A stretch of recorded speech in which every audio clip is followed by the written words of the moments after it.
So welcome to today's Graduate Diploma in Immigration and Citizenship Law, January 2025 admissions information session. So we're going to go through a bit of a review of the GDipICL program, as we call it. We're going to take a look at some highlights of the program, and then we're going to spend some very specific time in reviewing the admissions process because we want to make sure that everybody's informed about how to apply for our program and what's required for our prospective students when it comes to admission into the program. At the end of the session, I'm going to specifically look at our January 2025 admission cycle, which is open now. And then I'm going to open up the Q&A for your questions. I have a team member here with me today to answer any of your questions that come up through the session, but everything's going to be saved right at the end. So hopefully the majority of the materials that I'm going to provide today will clarify any questions you may have about the GDipICL program, its admission requirements, or anything else you may be asking. Before we begin, though, I want to start off with our land acknowledgement. Queen's University is physically situated on unceded traditional Anishinaabe and Haudenosaunee territory, as well as myself being located here in Kingston, Ontario, in Canada. It is important for us to continually acknowledge the unceded lands that were taken from the Indigenous peoples when colonizers came over. It's ever more important to do these types of acknowledgements today because atrocities continue to be brought to light that have been perpetrated against the Indigenous peoples of Canada. And we want to make sure that Indigenous learners, staff, faculty, and the community at large are supported, they're understood, they're heard, and that reconciliation is a process that we are trying to reach together. For any of our self-identifying Indigenous learners, when they come into our program, there are great resources available for you. And for anyone who wants to learn more about indigeneity at Queen's, I encourage you to look at the websites for the Office of Indigenous Initiatives and the Four Directions Indigenous Student Center. All right, to begin, this is me. I'm Don Ames. I'm the manager of admissions and recruitment for the GDipICL program. I've been doing this now for 6 or 7 full admission cycles. Gearing up to complete one just in the next few business days, hopefully. But yeah, there's a lot of wealth of information that I bring to this session, and hopefully I'll be able to provide a lot of great information to those who are interested in January 2025 admission. This is a note that this is not a webinar to talk about September 2024 admission. As I mentioned, we're nearing the tail end of our admissions process. We had quite a few applications, so we're still processing those over the next few business days, but notification will be sent out to those applicants soon. No other information about September 2024 admission will be provided in this webinar. All right, let's go ahead and jump into some program highlights about the Graduate Diploma in Immigration and Citizenship Law, or GDipICL program. So the program began through an agreement between Queen's University and the College of Immigration and Citizenship Consultants, or the CICC for short. The CICC is the regulating body that controls the entry to practice exam and the regulated Canadian immigration consultant profession. So the CICC was seeking out educational partners for the English language and the French language programs. It used to be offered, this program, at a lot of different institutions. Well, not this specific program, but a version of this program. It was offered at a lot of different institutions, and the CICC wanted to consolidate down into 2, one English and one French institution. Queen's University was the successful proposal writer for the English language program, and the University de Montreal is the French language program. So we began our program in January of 2021 with our first cohort. We've been issuing this program ever since. We have 2 different intakes, January and September, so a winter and a fall intake. And yeah, we have been extremely successful in what we've been offering. And considering that our program is the only English language pathway for individuals to challenge the entry to practice exam with the CICC, and the rates of successes we've seen of our graduates passing the EPE and becoming integral in the immigration and citizenship ecosystem, we're extremely proud about what this program has to offer and what we provide education-wise. The intention of this program right from day one was for it to be offered entirely online, which we still do so. So you can complete this program wherever you are located, provided that you can attend the live tutorials in the Eastern Standard Time Zone. Also, one final thing I want to mention about the program is that we have world-renowned instructors, current lawyers, current immigration professionals, people who have literally written the textbook that you will be learning from in this program, who are educating our students and our future RCICs. So again, really proud of what we offer, not only from curriculum, but from our instructors and the supports we provide our students all the way through their studies up until graduation. So I hear a lot of individuals when they talk about this program ask about what the next steps are once they graduate. So the next two slides are specific to that. So the number one thing that we know people utilize this program for is to become a regulated Canadian immigration consultant, or RCIC for short. Our graduates are eligible to write the entry to practice exam with the CICC, and our program is the only English language pathway to becoming an RCIC. We have a very high pass rate when it comes to the EPE completion. We're very proud of our students, our alumni, once they complete the program and challenge the EPE. And we know that they're making a difference immediately, because once you pass the EPE through completion of our program, you immediately get the designation RCIC-IRB, and it enables you to practice in the immigration and citizenship ecosystem, whether that's through being hired by a law firm or an immigration consultancy firm that's already in existence, and our students are placed in all of those locations right across the country, or if you want to open up your own immigration consultancy practice, this is a great opportunity for you.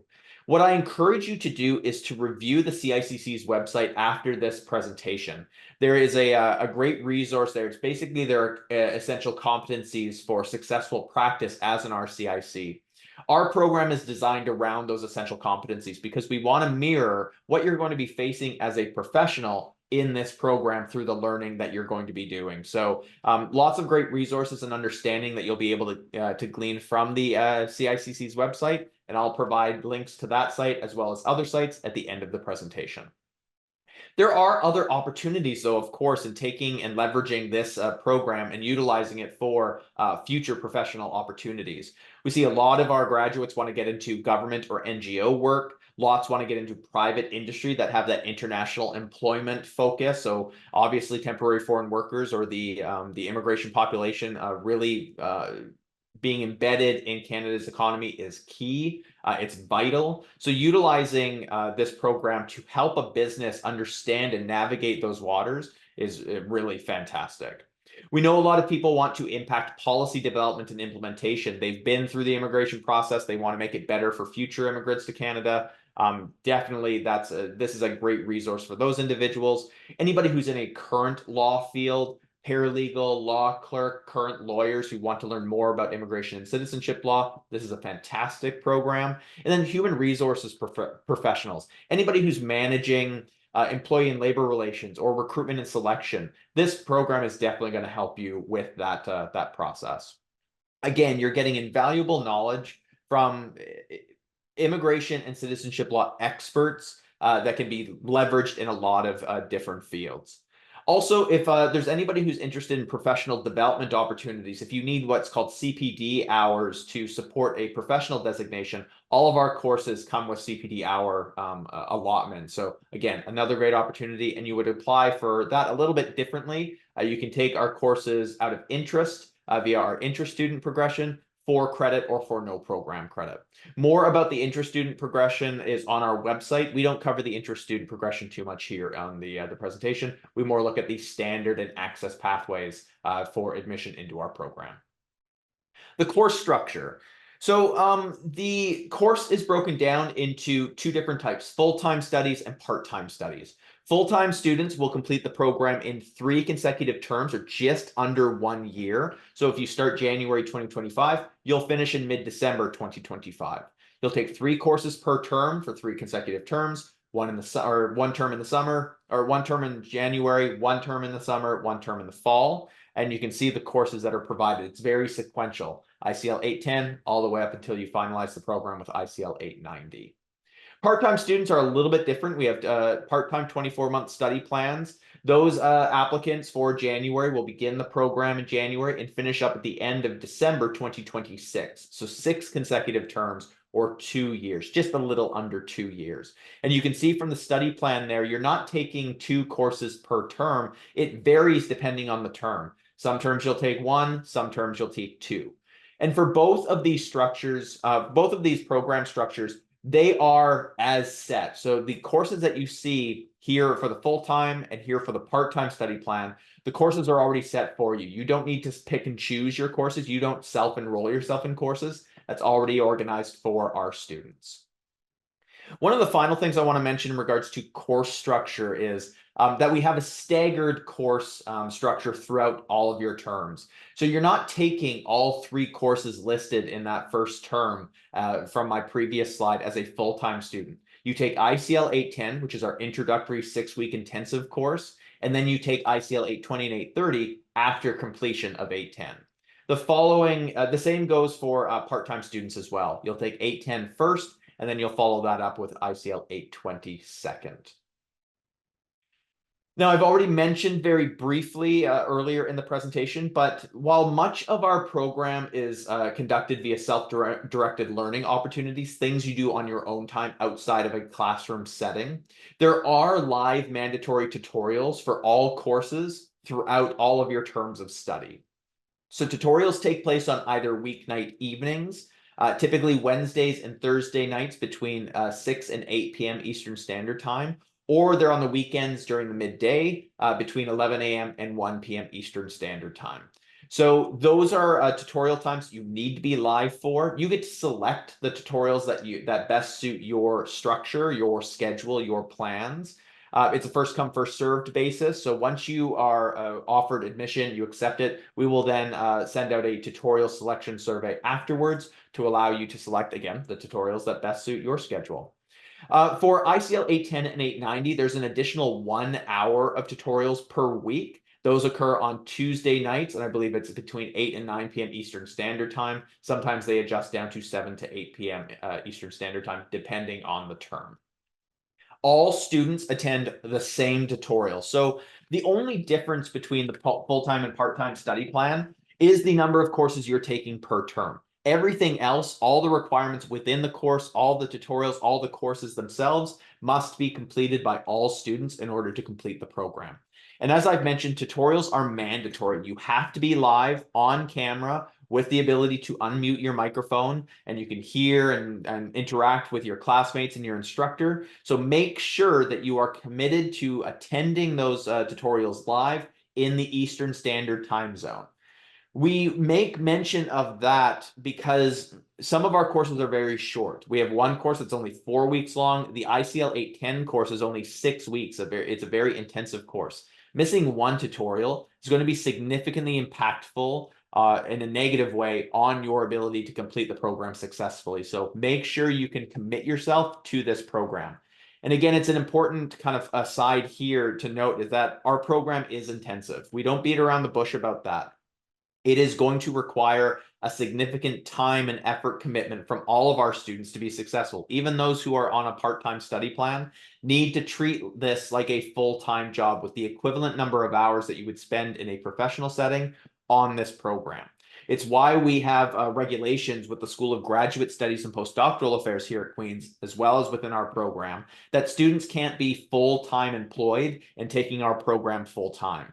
So make the requirements, make the changes, the adjustments to your personal and professional commitments to ensure that you can dedicate as much time as possible to this program. One of the things we talk about here is ensuring that you have a strong network behind you, people who can support you professionally, people who can support you personally with family commitments or those sorts of requirements. So really dedicate and understand what's required of individuals when it comes to this program. When it comes to tuition for the program, so we have a one-time tuition deposit for anybody who's offered admission. It's $400, it's non-refundable, and it will secure your spot in the program so that you can begin in the January term. It is applied towards the tuition for your first term, so it is something that will be added on to your tuition for that given term for January. Tuition is only paid for the courses you are enrolled in per term. So while you'll see on our tuition and financing website a total tuition amount, which I believe at this point is $15,993 or $933, you're not paying that all up front. You're going to be able to pay in installments, basically, for the first 3 courses as a full-time student, or the first 2 courses as a part-time student for that term. And also, you can then break that down further by applying for the Queen's Tuition Payment Plan. That will take the tuition per term and break it into 4 equal installments. That's applied for via your Solus account. It's not something you do ahead of time. It's only when you are offered admission, and we provide plenty of information to our incoming students about all of the means to support their tuition and financing. One of the things I need to flag here is that our program is not OSAP eligible for our Ontario students, which then limits the provincial government funding options for the rest of Canada. So make sure you find other funding opportunities, such as through our RBC line of credit partnership or through our partnership with Windmill Microlending, which does provide new Canadians who have immigrated to Canada on no time frame an opportunity to access their loans. We also have an entrance bursary. We have an entrance bursary for all full-time applicants for our program. You would apply for that by August 15th. You don't need to have a decision, an offer of admission to apply for the bursary. And you just need to demonstrate financial need, and the Student Awards Office will select a few recipients to receive a bursary for the program.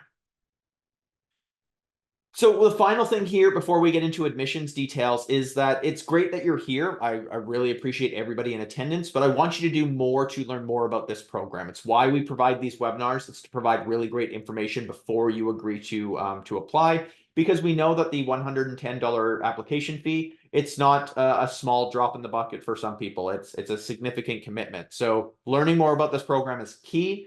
Attending webinars is great. We have a webinar next week on the 11th that will be hosted by myself and Professor Sherry Aiken, faculty of law professor and our program's academic director, as well as having some alumni on hand to participate. So if you want to sign up for that and learn more about the webinar, a link to that will be provided at the end of this webinar. But also do more research, review all of our web pages, utilize our self-assessment survey. And if you have any questions, email us at immigrationdiploma@queensu.ca. One thing to flag here is that we don't do pre-assessment, so we can't take your documents outside of the application and help you understand if you're eligible for the program. So just ask us general questions and we'll answer them as best as we can. All right, let's go ahead and jump into the application requirements for January 2025 applications. We're going to structure this in a way that we provide the things that everybody needs to provide up front. And then we're going to take a look at some of the things that only a few applicants will need to provide later on in the session. But the first thing that every single applicant is going to have to provide are transcripts. The primary basis of the GDipICL program is the completion of a bachelor's degree from a recognized university or an equivalent institution with a B average. Now, the way that we make the determination if you meet our admission criteria is that you provide us with the transcripts from all of your post-secondary studies with your application, or afterwards directly to the School of Graduate Studies and Postdoctoral Affairs office, or the SGSPA office for short. So that means that you need to start gathering or start scanning into English PDF format transcripts from all of your post-secondary studies, including undergraduate, graduate level, college and SAGEP levels, as well as studies done via transfer credit or study abroad or exchange programs, as well as any non-degree study programs. So let's start utilizing some examples here. Let's say we have an applicant who originally started their studies in India at, we'll say, Punjab University, but then they moved to British Columbia and they continued their studies and they completed their honors bachelor's degree, receiving some transfer credit from the University of British Columbia. So this individual will need to provide 2 different transcripts with their application. First will be that Punjab University transcript because they received some transfer credit for their undergrad. But also, even if they didn't receive transfer credit, we need to see all of an applicant's post-secondary studies. So it would need to start right from the beginning. We would then also need to see the UBC transcript. So this applicant, 2 transcripts. If they possess copies of their transcripts, they can scan them in black and white and upload the PDFs of their transcripts with their application. If they only have one of those transcripts, they need to begin the process of acquiring the second and making sure that they can submit it directly to the SGSPA office by September 1st, which is our document deadline for January 2025 applicants. Now, say this same individual continued their studies into a master's program at the University of Toronto. We would then need to see now 3 transcripts. Those first 2, the Punjab University and the UBC transcript for the undergraduate studies, and we would also need to see the University of Toronto master's transcript. So 3 transcripts from this individual. There may be more. Perhaps they did a study abroad program at the University of Aberdeen during their final year at UBC. Now we need to see 4 transcripts from this individual. The Punjab University, UBC, the University of Aberdeen, and the University of Toronto. It is important for us to get a sense of your entire post-secondary career because we can make determinations on your eligibility for the program a lot easier when we understand your entire post-secondary studies. Which is why our rule of thumb is if you've received credit from a post-secondary institution, document it and have the source transcript or transcripts available. So again, make sure everything is available. If you possess copies of your transcript, scan them. If you don't have scanned copies, go to your library or local office supply store, have them scanned in high quality, make sure they're not blurry, and you can upload those with the application. If you have transcripts that are not in English, you'll have to contact the SGSPA office to determine how translations of those copies of transcripts can be included with your application. This is typically what we look for when it comes to transcripts. Now, they could be named very different things: transcripts, mark sheets, summary documents. They may look very different. This is a very stereotypical example of a North American transcript, but a lot of the qualities of transcripts kind of transfer over to domestic and international studies.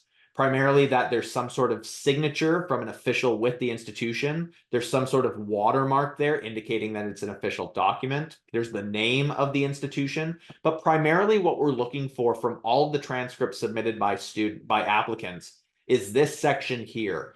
Basically, it's a breakdown of the different terms that this individual studied, the courses taken and the course names and numbers, as well as the grades achieved and the credit associated with each of those courses. So you can see from this example, this is a 4-year honors degree. You can see there are 8 individual breakdowns plus some additional breakdowns for summer terms. But primarily, we really need to see these elements here in any way, shape, or form. So if your documents are, you received 1 page of transcripts per term. So if you completed a 4-year program, you have 8 individual pages. Scan every single page because we take everything into consideration for the assessment of your GPA.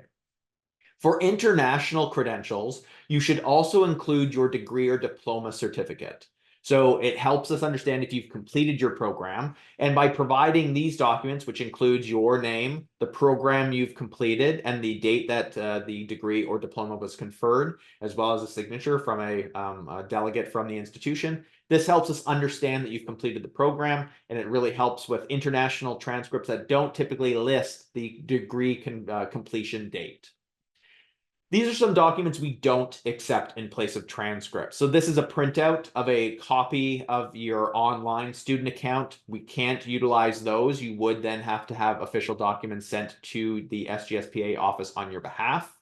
We don't accept unofficial transcripts. You can see that emblazoned diagonally there across the center. That will be flagged as unofficial and unacceptable, and there will be notes placed into your application that indicate that you need to have a replacement sent.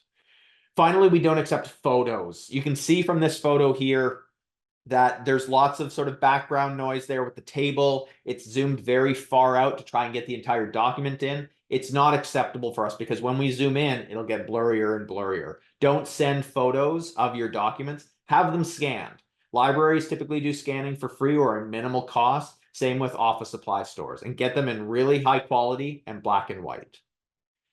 Additionally, we don't accept WES or third-party assessments in place of transcripts. They can be submitted in support of your application with official transcripts, but we can't accept those solely for the admission review process. So the key takeaways: make sure you have all of your transcripts ready to go from all years and all studies. Not just your last study, not your most recent, not your highest level of study. We need to go all the way back to those undergraduate studies. English PDF format is the format for your documents. If your documents aren't in English, contact the SGSPA office to learn more about translations and how those can be submitted on your behalf. Again, no WES or third-party documents.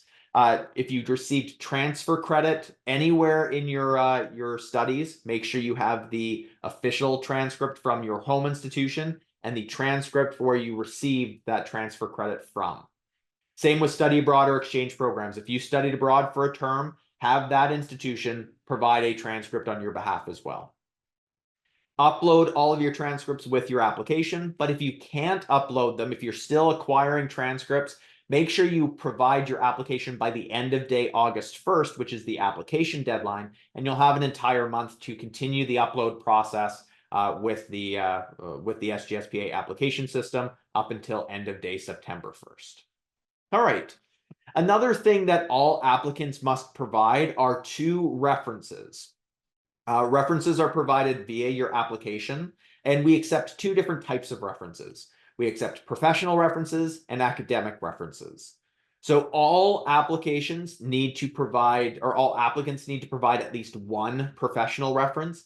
Academic references are only provided by those who attended a post-secondary program within the last 2 years from the month of their application. So at this point, if you're applying sometime in July, if you haven't studied in a program since July 2022, you don't need to provide an academic reference. You will provide 2 professional references. If you are completing an undergraduate program and you finish that up in April 2023, you will need to provide 1 professional reference and 1 academic reference. And that academic reference must come from your most recent studies, not because you need to provide an academic reference. You can go all the way back to your previous studies. It has to come from that most recent post-secondary institution. What is a suitable professional reference? This is a question we get a lot. A suitable professional reference is a current or former manager or supervisor. It's from a domestic or international place of business or volunteer work opportunity, and it can be from a full-time or a part-time role. It is someone who identifies themselves as your manager or supervisor. It's someone who can provide information about your professional abilities in the workplace. It's someone who has agreed to provide the reference document by September 1st, and it's someone that you can contact and talk to about this request. What's not a suitable professional reference is a coworker, a colleague, a friend, an equal, a peer within a professional setting with no managerial or supervisory duties. It's someone from a different department who has no connection to you. It's a family member. Do not utilize family members as a suitable professional reference. And if you talked to someone who's not comfortable or not willing to provide the document on your behalf, don't utilize them as a reference. If you have no contact with an individual, don't utilize them as a reference as well, because this could be a sudden surprise. Make sure you are communicating with your references, both professional and academic.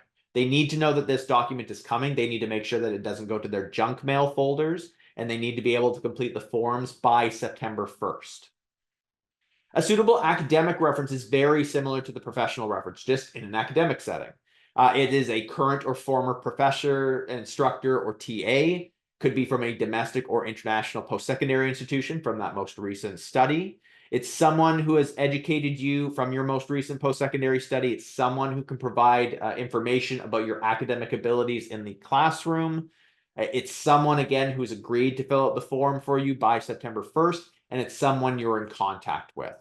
Who's not a suitable academic reference: a classmate with no academic supervisory duties, someone from a post-secondary institution older than 2 years from the date of your application. It's someone who cannot provide or will not provide information on your behalf, and it's someone you're not in contact with. So you can see the similarities there. The key is that contact. We need you to be able to communicate with your reference, because the way that we receive reference documents on your behalf is by you entering in your referee's information. So within the application, there are spots for two different referees and their personal and contact information. So make sure you have your referees' full names, their current email addresses, for a professional email reference or email addresses preferred, their current positions, their current departments, and the current employers or institutions, and their current telephone numbers. If you don't have any of that information, talk to your referees and get that information now. You enter it into the application, and once your application is submitted, emailed documents are sent directly to your referees on your behalf for completion. So that's an automatic process that then you are removed from. You don't have any interaction with your reference forms. You are not to submit things on your behalf. You should have no contact about the reference form themselves with your referees. So this is why we really encourage the communication component, because the number one reason we don't see applications for admission consideration is that a reference document is missing from it. So make sure you talk to your references ahead of time. You gain their confidence. They agree to submit the form. They confirm that they're going to check their junk or spam mail folders when you submit your application. You notify them when your application is submitted and paid for, and that you monitor whether they've submitted the form on your behalf or not through the SGSPA application system. You can log back into your application and track to see if documents are received. Really important to not utilize family, friends, or colleagues or coworkers. Make sure there are people who are outside of that circle, but willing to provide a reference on your behalf. The final thing that every single applicant is going to have to provide with their application is a personal statement of interest response. This is the opportunity for you to tell us about you. A lot of an admission cycle for pretty much every single program is the review of GPAs and transcripts, which is very quantitative. It's very numbers and figures. The personal statement of interest via our application allows you to write us a statement, 400 words or 2,000 characters max, whichever limit comes first, that answers a general question and gives us a little bit more insight into your interest in our program. What we encourage you to do with this is to utilize the word limit in full. Don't utilize 1 to 2 sentences. Don't keep it short. We really want you to utilize the space to tell us more about yourself and your interest in the program. This is something you submit with your application, not afterwards. So make sure that you take the time to write a good statement and ensure that the contents are exactly what you want to put in and it answers the question that we ask. We usually use a rule of thumb that the more effort you put into it, the more effort we see when it comes to our review process. And it's an integral part of the application review process. So make sure you are utilizing the space in full and you provide a heartfelt, honest response to the question that we ask.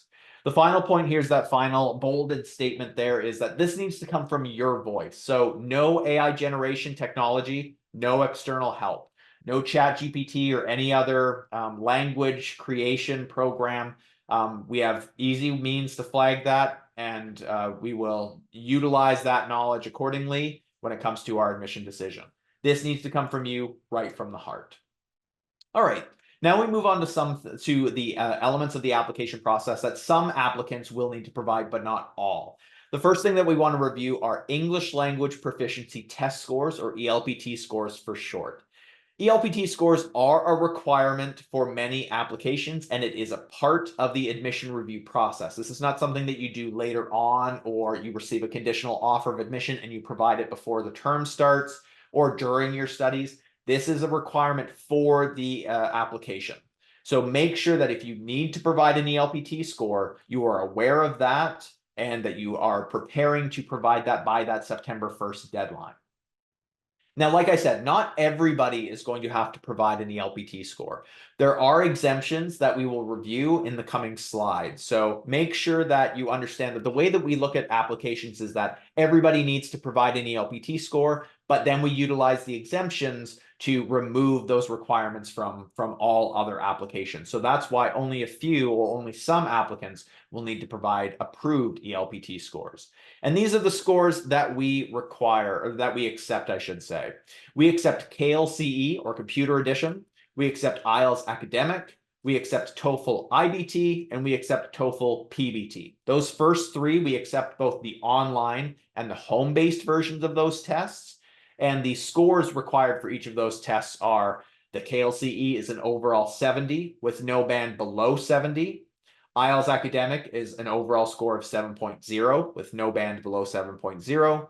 TOEFL IBT is an overall score of 101 with no band below 25 out of 30, with listening needing to be at 26 out of 30 and no lower. And TOEFL PBT, which is a very rare test. We don't typically see that. It's an overall score of 607. There are no exceptions to the scores, values that we accept. We know that some people have ELPTs where they receive a writing score of 6.5 or a listening score of 24 out of 30. That doesn't matter to us. We are a program that is all in English. We require our applicants to be English language proficient. And also, we are the only point in which an applicant or an individual wishing to become an RCIC must demonstrate English language proficiency, as there's no longer that requirement at the entry to practice exam. So we need to be extremely stringent with this requirement. If you have one of these tests, great. If it meets our scores, even better, provided that that test is within a 2-year window from the month of your application. So at this point, any ELPT score that's older than July 2022, we can accept it. If you have one of these tests that falls within that 2-year window, but the score doesn't meet the requirement, you're going to have to retake the test to improve that overall score or the individual band score. We don't accept certain tests. We don't accept CELPIP, CLB, Duolingo, Pearson, IELTS General, or others. We're always reviewing these tests, so things may change in the future, but for now, we only accept the 4 tests that I've listed previously, and we accept none of the tests that are listed on the screen. Again, no exceptions. So let's go through now our exemption criteria. So like I said, we have 2 opportunities for applicants to review in order to be exempt from having to provide an ELPT score for the admission review process. The first exemption is that you self-identify as a native English speaker. The second exemption is that you meet all education exemption criteria.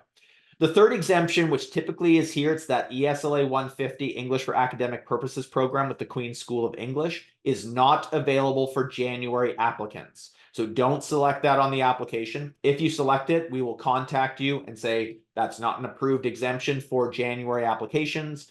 You will either need to await a September admission cycle, or you will have to provide an ELPT score. All right, let's cover the first exemption here. You self-identify as a native English speaker. There is no hard and fast rule when it comes to identifying who is or isn't a native English speaker. So you're going to have to make this determination on your own and select this on the application if you feel that you do self-identify as a native English speaker. Some things to consider, though.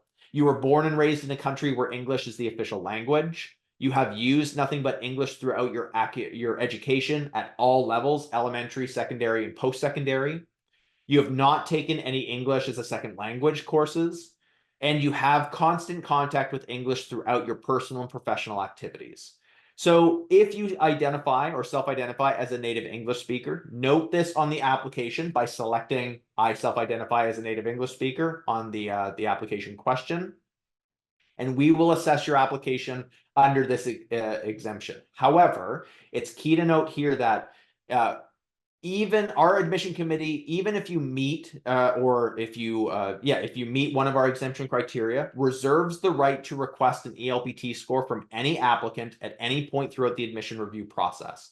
So if we assess your application and the admission committee says, no, we'd like to see an ELPT score from this applicant, you will be contacted and you will have to provide one. Let's talk about the education exemption. So say for an applicant, you don't self-identify as a native English speaker, you want to be considered under the education exemption. Here's the criteria that you have to meet. To be eligible for the education exemption, you must have 4+ years of consecutive full-time academic study at a university in which English was the medium of instruction. So let's break that down. 4+ years. 4+ years is your typical length of an honors degree, and this indicates studies that has no unnatural break. Typically, a program is fall and winter, and then you take the summer off. That's fine. That is a year of academic study. If for some odd reason you had to take a fall or a winter term off in addition to a summer term, or if you took a full year off, it's no longer consecutive.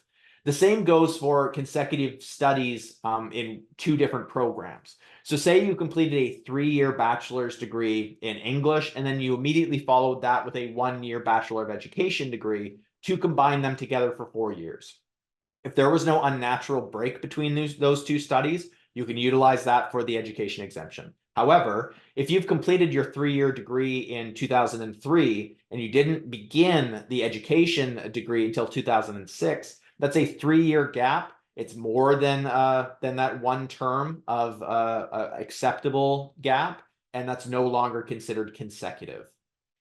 Full-time studies is also key here. All of your studies must have been conducted on a full-time basis, and that will vary depending on the post-secondary institution. So make sure that your credit amount or the course number meets your home institution's full-time requirement.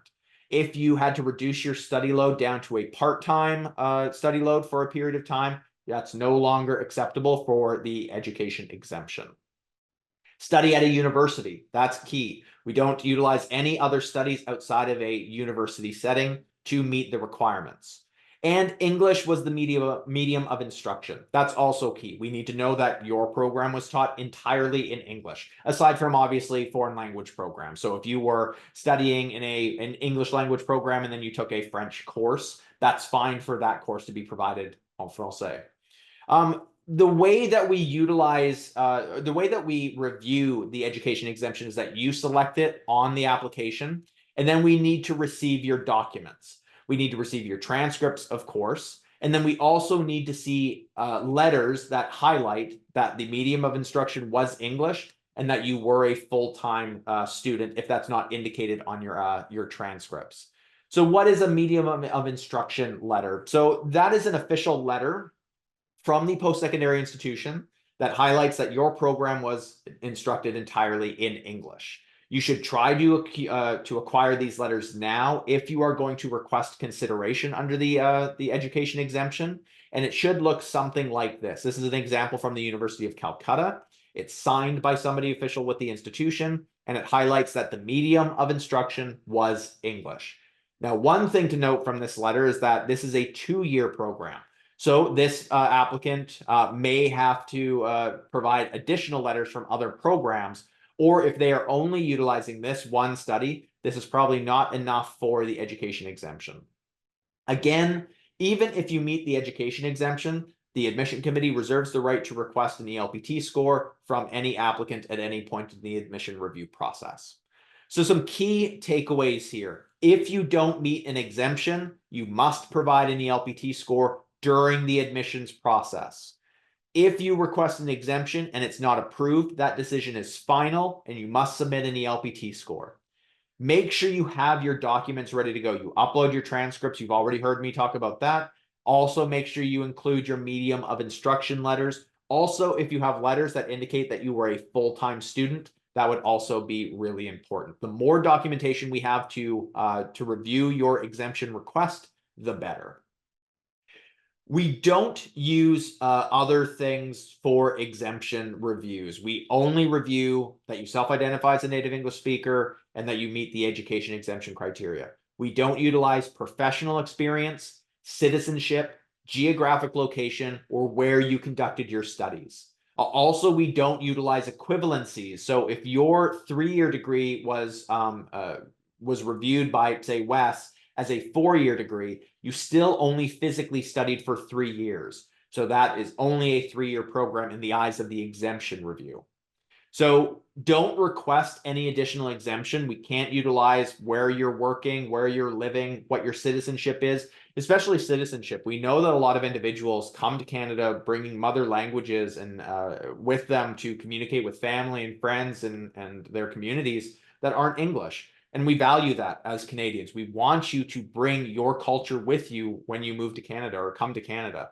But our program is only offered in English. So you need to demonstrate English language proficiency to begin our program and to be a successful RCIC. Now, we know that there's going to be great use of bilingual or trilingualism when it comes to becoming an RCIC, so you can communicate with clients in different areas, but English is the language of instruction for our program. If you don't meet our exemptions, you have to provide an ELPT score. Begin the process now if you know that that's going to be a requirement for you. The final point I want to make in regards to the admissions process is the access pathway. So the access pathway is a pathway available. It's an equity-seeking pathway that is available for those who don't quite meet our academic admission criteria, which is a bachelor's degree with a B average. So maybe you completed some university studies, but you didn't complete the program, or you completed a bachelor's degree, but you didn't receive that B average. And you had some sort of barrier or restriction or hindrance that caused you not to achieve that B average. It needs to be significant. There needs to be some sort of significant equity barrier that caused you to not meet those requirements. Those individuals can apply via the access pathway. So the access pathway supplements the academic criteria with professional experience. 5 years minimum of relevant professional experience in the fields of law and or immigration. So it's a considerable requirement of professional ability. It's a requirement to have at least some university studies conducted. And it is that requirement for you to demonstrate what those circumstances were that prevented you from meeting this requirement.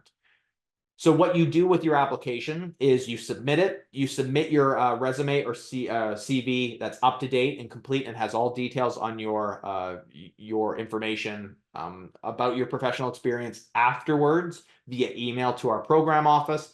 But within the application, you ensure that you've completed a special circumstances write-up that, again, provides us with those barriers, the life circumstances, the rationale why you were unable to meet the academic admission criteria. So like I mentioned, the resume or CV is emailed to us. Please utilize your application reference number in the subject line of the email, and the statement must be provided. Make sure that it is not a statement that highlights current barriers. We receive information about, well, I have young children, or I have job responsibilities. That's not access pathway requirements. You need to indicate what hindered you, what barriers were presented during your undergraduate or your previous studies. Don't forget to answer the question. This is not an opportunity for you to wax poetic about the program, that you're really looking forward and the prestige of the university. We're proud of Queen's, we're proud of our program, but we don't need you to utilize this space to tell us that. This is, again, a space for you to tell us the realities of your previous studies and the hindrances you experienced. Make sure you don't utilize the statement for any additional information either. You have your personal statement where you talk about your interest in the program. The special circumstances statement for the access pathway should only stress those past circumstances that hindered your academic admission process. So key takeaways here: the access pathway is not for everyone. Again, it's not because you felt that you just needed it, or you just didn't receive the B average and you have no reasons why. It's equity seeking. It's really key that you highlight those rationale. And again, it's you need to supplement it with your professional experience. 5 years minimum in the fields of law and or immigration. All right, that completes the review of the admission criteria. We're going to open up the Q&A here in a minute. So I just wanted to cover our January 2025 admission cycle. The application is currently open. It's been open for just a little over a month, and it will close the end of day August 1st. So get your application in before the end of day August 1st. Documents can be submitted up until September 1st. So you have a little bit more time to get documents in, including references, resumes, transcripts, and ELPT scores. Gather your documents now to have them ready for the upload process. Make sure that you are prepared to apply, as there is no refund of the application fee, and there's no deferrals to future terms. You are only applying for January 2025 with this application cycle. Also, I really do encourage that you utilize the professional experience section with your application. Not everybody needs to provide a resume, but it would be nice to see what your professional circumstances are, so utilize that section of the application. All right, let's go ahead and open up the Q&A. One thing to note here is that you can upvote other people's questions. If you don't want to ask one yourself, just go ahead and hit the thumbs up, and I will answer any of the more popular questions verbally. Also, we ask you to limit your questions to one question at a time, and make sure you are not spamming your question. You're not asking it over and over and over again. There's lots of people here in this webinar. We want to answer as many questions as we can. Also, don't include personal information like addresses, email addresses, phone numbers, anything like that. Also note that this is not an opportunity for us to pre-assess your application. Don't provide us with information about this is my GPA, this is where I studied, am I eligible for the program? We can't answer those questions. The only way we determine your eligibility is by providing you information so you can determine your eligibility. And then once you apply, we review your documents. All right. The first question is something I addressed at the beginning of the session. We are not talking about September 2024 admission. That will happen very, very soon. These are only questions specific to January 2025 applications and beyond. Do you need a survey code for the application process? I completed survey assessment and did not receive one. No, there are no survey codes required for the application. The self-assessment is just for your general interest. We hoped that it would be utilized just for you to understand if you're eligible, what the requirements are, to help just give you a greater understanding. It has no association with the application itself. Do I need to submit transcripts from my high school as well? No secondary school transcripts are required. Professional references from previous managers is okay. Yes, previous managers, even if they are no longer with the organization that you both worked for, are acceptable, and international are acceptable as well. All right. What is the major difference between tutorials and webinars? You mentioned we can pick our times, so I'm a little confused. My apologies. Tutorials and webinars are very, very different. Tutorials are associated directly with courses. They are that opportunity to interact with fellow classmates and instructors. Webinars are these. These are more sort of informal. Well, they're not informal, I should say. They're not interactive. They are more projecting information out versus your opportunity in tutorials to interact with one another, to talk about information from the webinar. So webinars are like classrooms. They're like sitting in a seat, watching an instructor or professor provide information. Then you break into smaller groups, which are the tutorials. Would my 5 years of professional experience in Canada, working as both a refugee and immigration program coordinator and an immigrant and refugee service coordinator, be considered relevant experience for applying? Yes, absolutely. So that is work in an immigration field. It doesn't just strictly have to be law work. We know we have a lot of paralegals, law clerks, current lawyers who can utilize their law activities. But immigration work is acceptable. Government work, non-government work, private immigration firm work, those we will utilize for the review. And our admission committee reserves the right to kind of review your documents and make the determination if it's relevant or not. So utilize it. Absolutely. Sounds like it's a great opportunity for us to consider for professional experience. How much is the application fee? The application fee is $110. That is all operated by the School of Graduate Studies and Postdoctoral Affairs office. It's non-refundable, so make sure you are ready to apply and pay that application fee. Is one manager or supervisor not a coworker? Yes, not coworkers. You can't utilize coworkers for professional references. Someone I work alongside them, but they're not my staff member. I've been a peer of theirs. Those are not professional references. I have professional experience in immigration work since October 2019, so almost 5 years, and it will be over 5 years by the start of the course. Does it count towards the experience consideration, or should I meet the 5 years until the application date only? No, it is okay if you are very, very close. We give a grace window because we know that by the time we get through the application process, by the time we review, by the time the program starts, there will be that sort of additional few months of professional experience. So that is fine. October 2019 should be acceptable. Hi, I'm a Canadian citizen and studies college diploma in private college in Canada, full-time 2 years, 1998, and high school in the UK in English. Do I need an IELTS test? The high school is not studies and private colleges are not universities. So it sounds like you do not meet the exemption criteria and you would need to provide an ELPT score. I have professional exemption. Can I apply? I'm self-employed. Professional exemption is not something we consider for the ELPT exemption. We don't utilize personal or professional experience. So sounds like that individual who asked that question needs to provide an ELPT score with their application.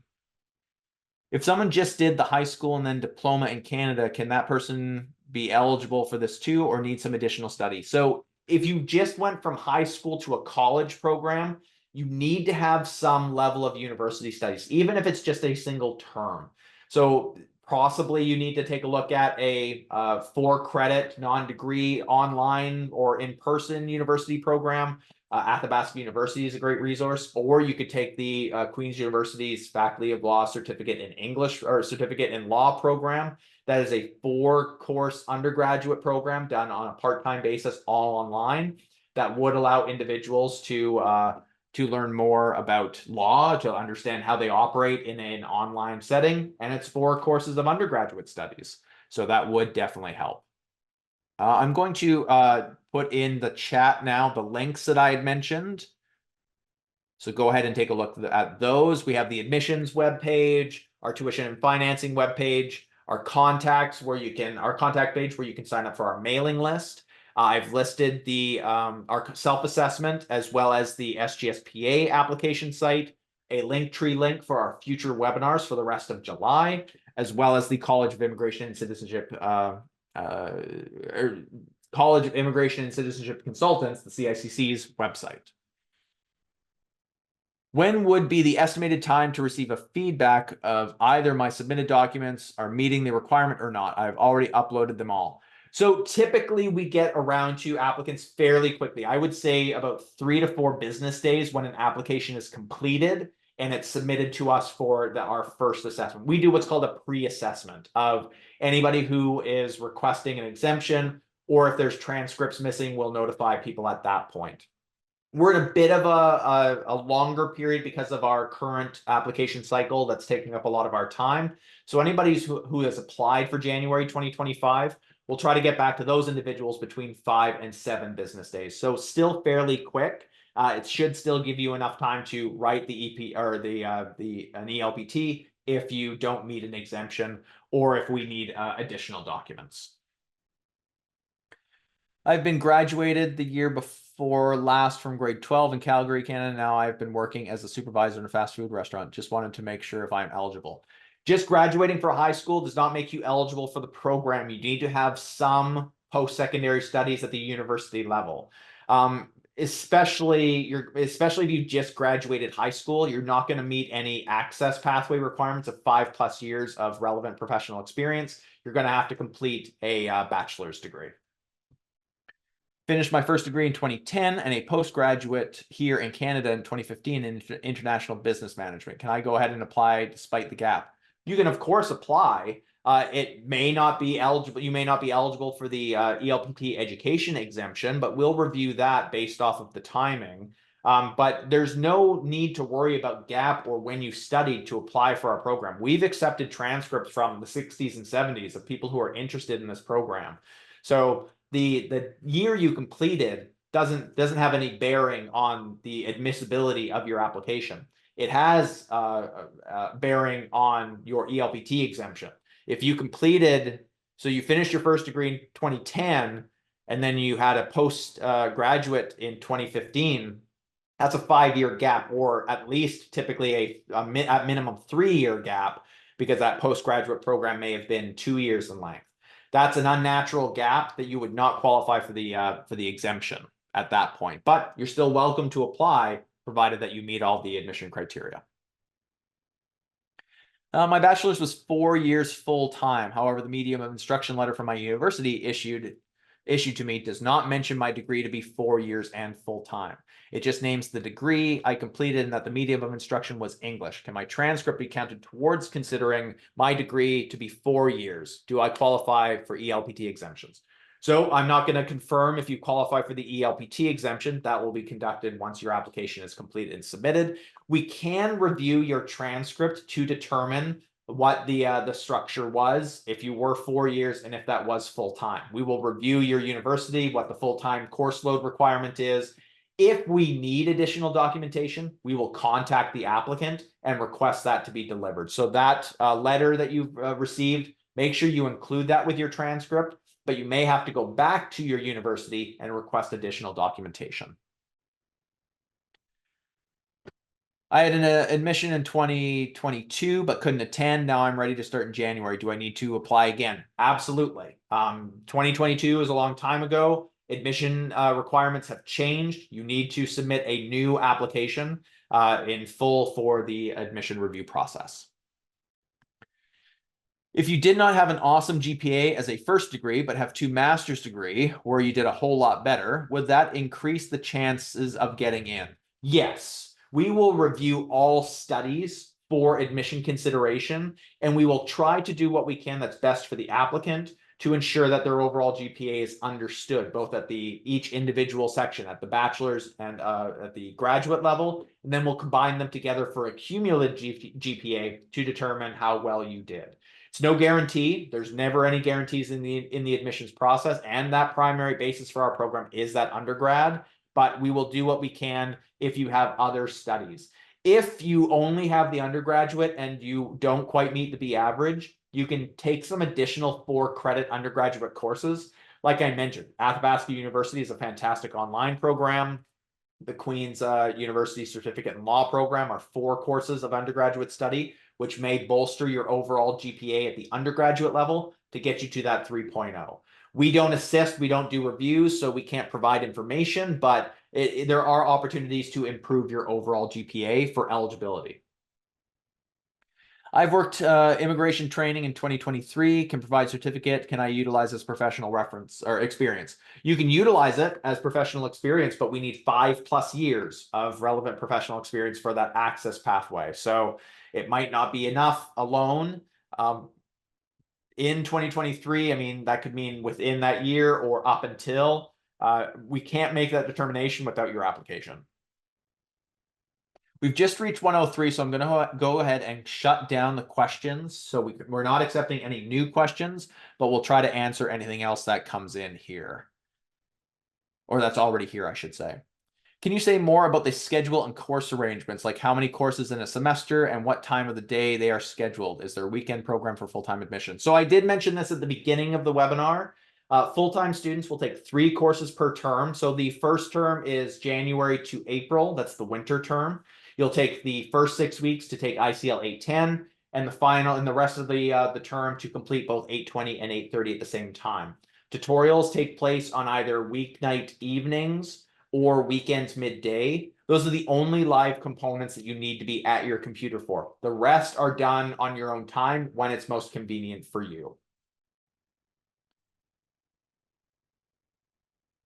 If for some reason our application is denied, will we be given the reasoning as to why we were not accepted into the program? Is there any feedback given if we did not meet a certain requirement? No, we are very, very competitive. We have a huge amount of applications that we have to deal with. We cannot provide individual feedback. The only thing we will provide is if an individual did not meet the ELPT score requirement, and we'll provide that immediately when we receive the score. Everything else, we encourage individuals to review our admissions webpage, to take a look at their application in the system, kind of get a sense of where maybe they were missing something, and really take a look at improving elements that they know maybe something was amiss. So we don't provide specific details. There are plenty of details about the admissions requirements available for individuals interested in our program. Can I study while I am working? You can't be a full-time employee at an organization and be a full-time student. You would have to be a part-time student, or you would need to reduce down your full-time workload down to a pretty bare minimum. We understand that people need to work to live and people are really interested in our program, but the commitment that's required for our program is equivalent to a full-time role. And while I indicated that there are tutorials that take place on weeknight evenings and on the weekends in the middle of the day, that's just one component of the studies. The rest is done through readings, through online activities and assignments, interactions, quizzes. There's lots of activities that take place, and the reading equivalent is a lot. So make sure you are prepared to take on this course, and if you have to reduce your professional responsibilities, please do so. Hi, the education exemption criteria for English proficiency. You mentioned it needs to be 4 years of consecutive studies. I was in a 5-year program, but I took 8 months off during my studies for a co-op that was approved by the university. Does this disqualify me for the exemption? If there was a co-op component of the program built into it, that is an integral part of your completion. It would be taken into consideration on a case-by-case basis. No guarantees, but we would review it as best as we can. How is the resume submitted in the application process? The resume is not submitted with the application. You email that to us at immigrationdiploma@queensu.ca, citing your application reference number afterwards. All of that is listed within the application under the access question. I've been graduated the year before last from grade 12 in Calgary, Canada. I believe I've already answered this question. Completion of high school is not sufficient for our program. You need to take an undergraduate degree. And from that individual, I see the question that's coming again. Please don't spam your questions. You need to take an undergraduate degree to be eligible for our program.